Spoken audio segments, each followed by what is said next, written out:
let's start with it. Matthias, you wanted to introduce the study a bit first, so the people here know what you did in the study about the retail revolution.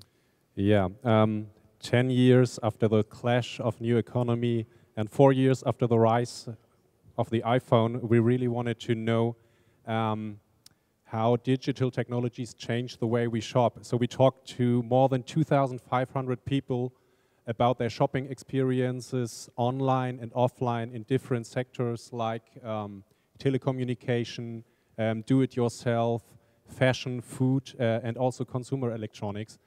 And well, if we talk about mobile, we found out that the usage of mobile in the store is not yet a very a big topic. So we have about, let's say, 5 up to 7% who use their smartphone in the store to get additional information about products or better prices.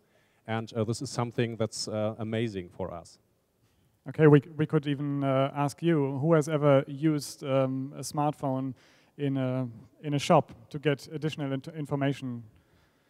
Okay, you're quite a digital and a mobile crowd. I've expected that. So you already said it's not very common to use the mobile phone in a shop, but what is the role actually of mobile in the purchasing process at this moment? Well, mobile, of course, delivers information. That's very good, and it also helps if it's about couponing in the sales process, for example.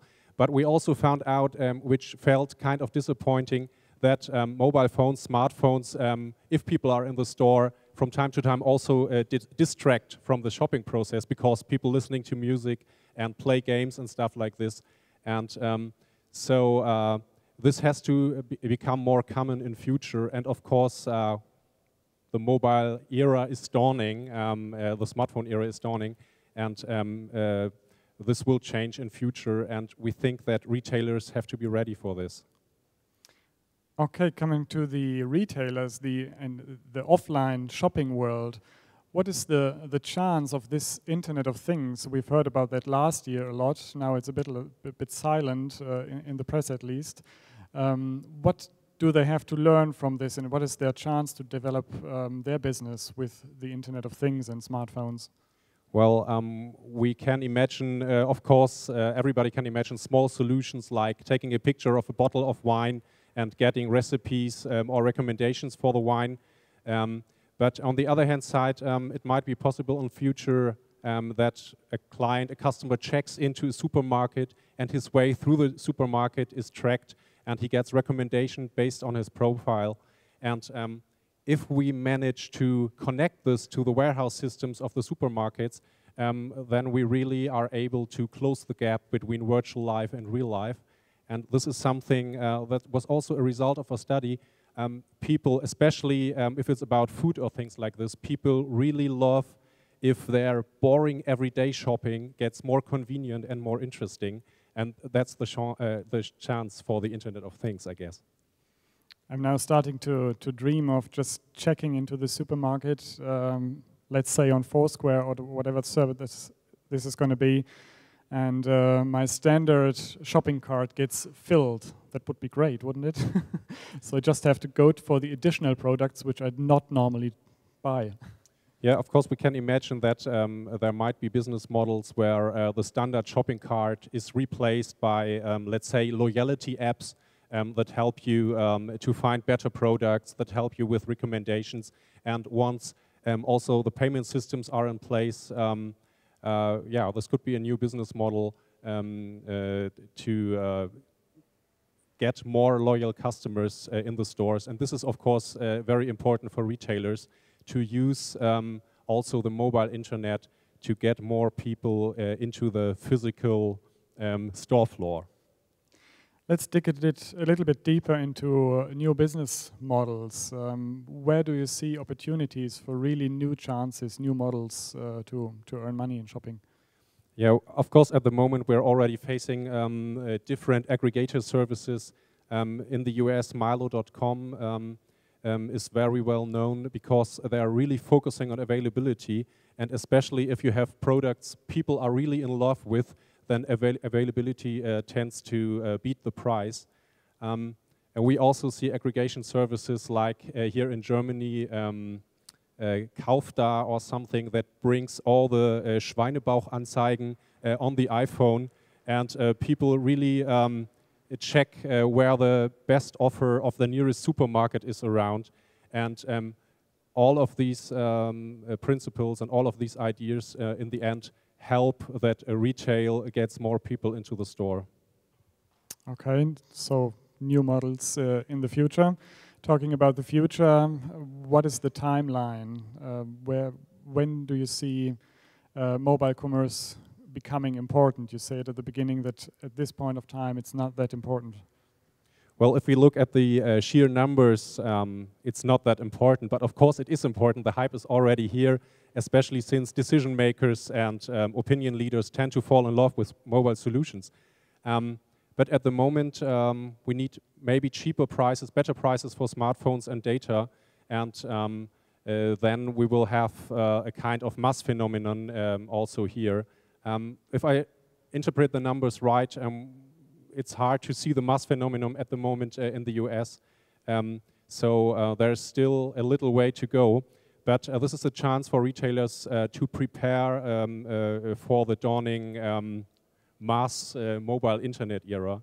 And yeah, so a kind of test phase that should be used from our perspective. Okay, thank you. What I learn is we have to get prepared, or the merchants have to get prepared, but they don't have to be in a hurry that much. Thank you so much. Yeah, thank you. Well, I think we should be in a hurry, I guess. Okay, if you don't want to miss the study, all the results of the study, you should go to the commerce track. Sorry for this little advertising for a different track on this conference. It's at 4:30, right? 4:30 p.m. May I ask now Olivier and Holger again back on stage so we can maybe put things together a little bit. You don't have a mic, right? This is you share that. Perfect. Have you learned anything new from the result of the studies now?